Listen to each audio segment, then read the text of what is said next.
Hello everyone students, जो हमारा lecture है सॉलिड स्टेट का बहुत मोस्ट इंपॉर्टेंट टॉपिक है टेट्राहेड्रल और ऑक्टाहेड्रल वॉइड्स के ऊपर।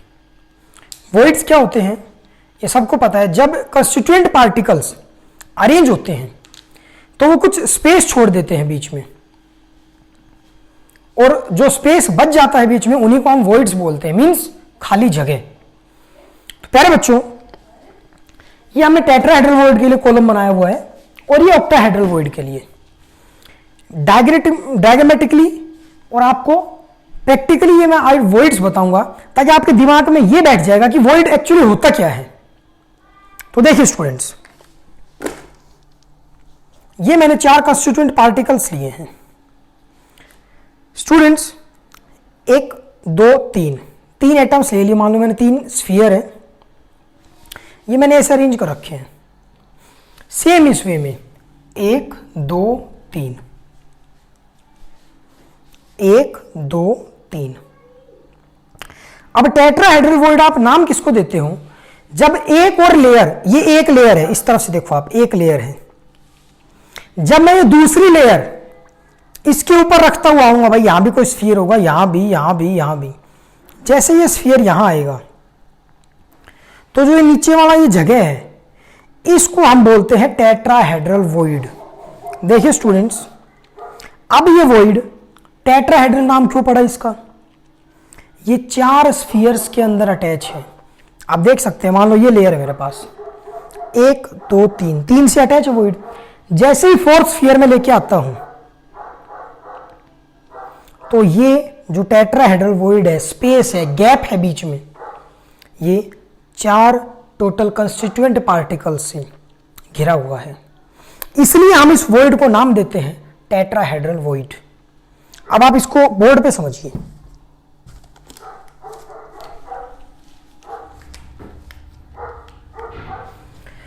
स्फीयर फर्स्ट, सेकंड, थर्ड,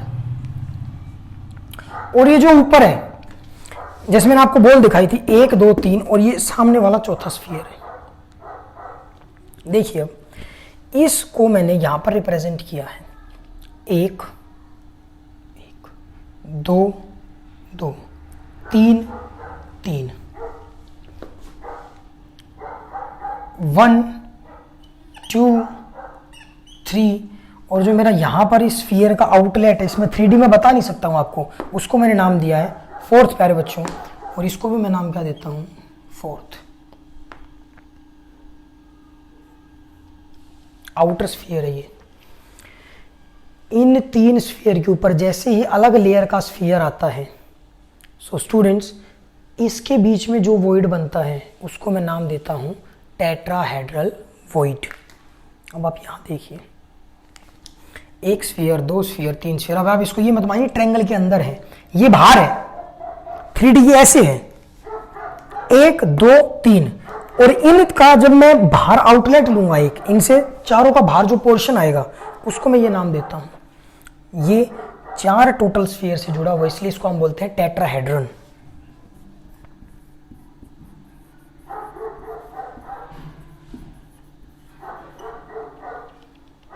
अब देखिए स्टूडेंट्स, इस टेट्राहेड्रन के बाद एक्चुअली होता क्या है?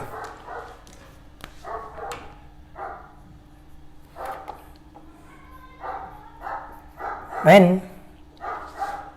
atoms or any constituent particle are arranged in 3 dimension, अगर सिंगल डायमेंशन होता तो एक लेयर, अगर दूसरी डायमेंशन होती सेकंड 2D, इसको हम बोलते हैं तो 2 लेयर। अगर मैंने एक लेयर ऊपर रखना चालू कर दी, इट मींस इसके पास लेंथ भी है, ब्रेथ भी है और हाइट भी है। So when atoms are arrange in 3 dimension by the layer arrangement,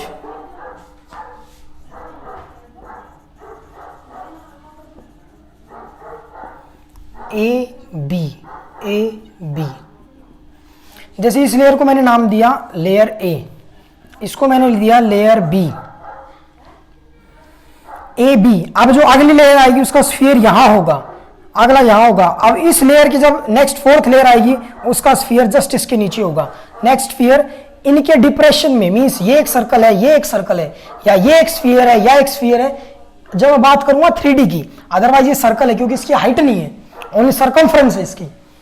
तो ये एक जो बाहर वाला स्फीयर है इन तीनों को घेर लेगा और जो स्पेस है उसको कवर कर लेगा, इसलिए हम इसको बोलते हैं tetrahedral void.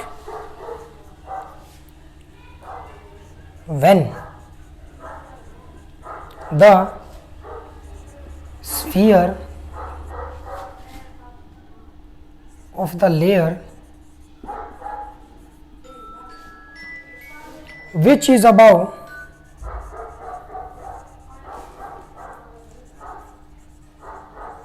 the first layer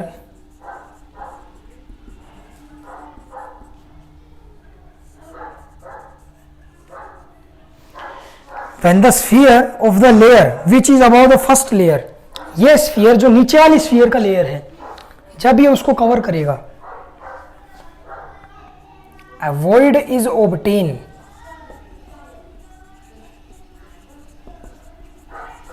and named as tetrahedral void। देखिए स्टूडेंट्स, ये एक टेट्राहेड्रल वॉइड का आपने बता दिया। इसका नाम टेट्राहेड्रल क्यों पड़ा? बिकॉज ये इस शेप में आता है, 4 साइड्स, टेट्राहेड्रन। अब आप ये मत बोलना सर स्क्वायर में भी 4 साइड्स होती हैं, पहले बच्चों को गलत हो जाएगा, क्योंकि आप उसको यहाँ 4 पॉइंट्स डायगोनली मिलाने पड़ेंगे। But in the form of tetrahedron तीसरा स्फीयर इन स्फीयर्स के ऊपर है। अब आपको मैं एग्जांपल दूं टेट्राहेड्रन क्या है, तो ये मेरे पास एक 3 लेयर है, मीन्स एक लेयर है 3 स्फीयर उसमें। अब मैं इसको ऊपर रखता हूं, 1 2 3 and 4th, these 4 are joined with a single void, और इसको हमने नाम दिया टेट्राहेड्रल। आप इस वॉइड को देखिए, ये चारों स्फीयर से टच है। आपकी एनसीईआरटी बुक पेज नंबर 16 एक डायग्राम है,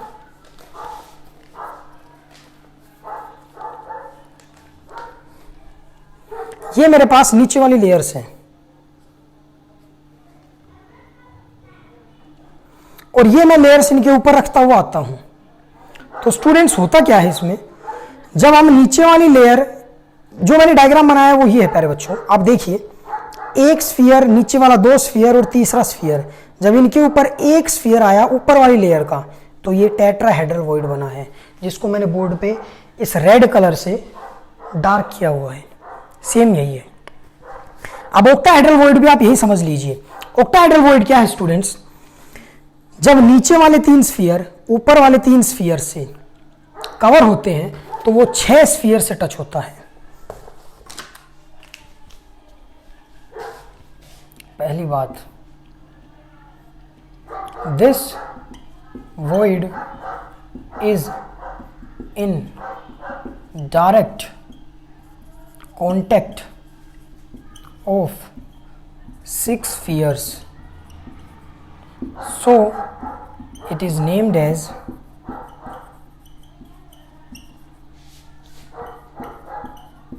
octahedral void। ठीक है स्टूडेंट्स, अब सर कहोगा आपने वो क्या बना दिया स्क्वायर जैसे शेप का, बच्चों वो ऑक्टाहेड्रन है। आप देखिए, एक स्फीयर, 2 स्फीयर, 3 और 4, ये 5th है और ये 6th है। ये 3 डायमेंशनली अगर रिप्रेजेंट हो सकता ऑक्टाहेड्रन तो मैं करता आपके सामने, बट ये हो नहीं सकता है एट द बोर्ड पोर्शन, क्योंकि 2D है, लेंथ इनटू ब्रेथ। देखिए प्यारे बच्चों, ये चौथा स्फीयर यहां पर है, 5वां स्फीयर इसके सामने है, इसलिए हमने इसको नाम दिया है ऑक्टाहेड्रन। आपको इसमें समझ में आएगा। स्फीयर 1 2 3 4। अब देखिए 5वां स्फीयर और छठा स्फीयर जो ये है और ये है, सेम इसको मैंने बताया है। अब भाई ये कैसे होगा, सपोज करो मेरे पास ये ए लेयर है, लेयर ए है, ये स्फीयर यहां आएगा और दो बॉल ऐसी और आएंगी जहां पर ये वॉइड जो टेट्राहेड्रल वॉइड है कवर नहीं होता है। वहां पर ये होता क्या है, इस वॉइड के अंदर 3 स्फीयर से ये टच है, जो नेक्स्ट लेयर आएगी इसके ऊपर एक स्फीयर ये लगाओ, 2 स्फीयर इसके नीचे लगाओ, तब आप इसके बैक व्यू से देखोगे तो इसके अंदर एक इस टाइप का वॉइड नजर आएगा, मींस एम्प्टी स्पेस। 1 2 3 4 5 और 6 मींस 1 2 3 4 5 6। इस शेप को हम बोलते हैं octahedron shape. It means it is surrounded by 6 spheres या कॉन्टेक्ट विद डायरेक्टली 6 स्फीयर्स। अब देखिए इसको हम जनरली ओ से डिनोट करते हैं। O means octahedral void and T means tetrahedral void. अब इनका एक रिलेशन भी होता है कि सपोज करो द नंबर ऑफ स्फीयर्स, या स्फीयर्स को मैं क्या बोल सकता हूं यहां पर, कंस्टिट्यूएंट पार्टिकल जो मैंने लेट कर रखे हैं, इज इक्वल टू n। भाई मेरे पास स्फीयर n है, मान लो ऐसे मेरे पास बहुत सारे अरेंजमेंट है, 4 है बॉल मेरे पास, समझ लो मेरे पास 40 बॉल है, तो जितने ये मेरे पास स्फीयर होंगे प्यारे बच्चों, जितने मैंने मान लो मेरे पास ये 4 है अभी, तो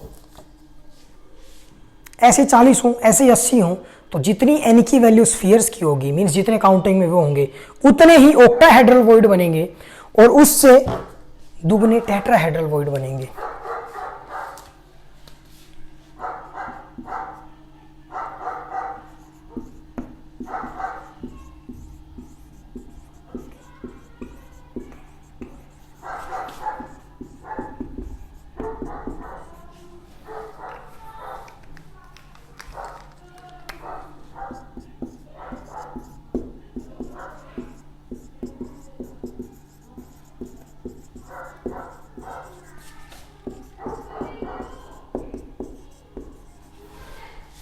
आपको मैं ये प्रूफ करके बता सकता हूं कैसे होते हैं। तो देखिए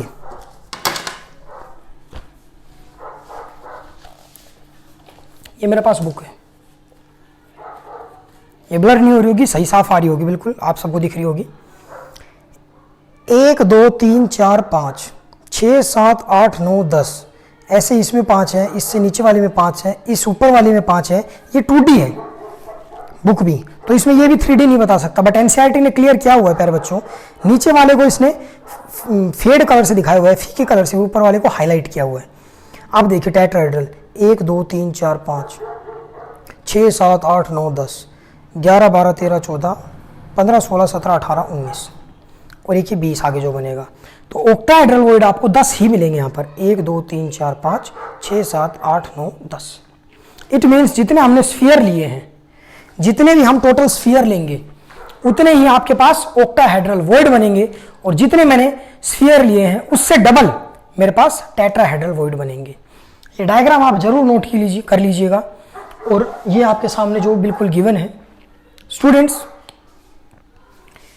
इस लेक्चर को मैंने थोड़ा डायग्रामेटिकली और प्रैक्टिकली आपको समझाने की कोशिश की है। आप इसको समझना, थोड़े ध्यान से सोचना कि 3 बॉल है मेरे पास, चौथी बॉल में उसके ऊपर रखूंगा तो वो जगह बचेगी, टेट्राहेड्रल। 3 बॉल है, मैं उनको लेयर रखता गया 3D 1 2 3 4 5 कितने भी हो सकती हैं।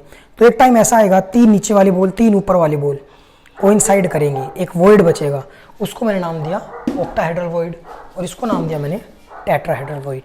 स्टूडेंट्स आप इनको नोट कर लीजिए। आज का लेक्चर में यहीं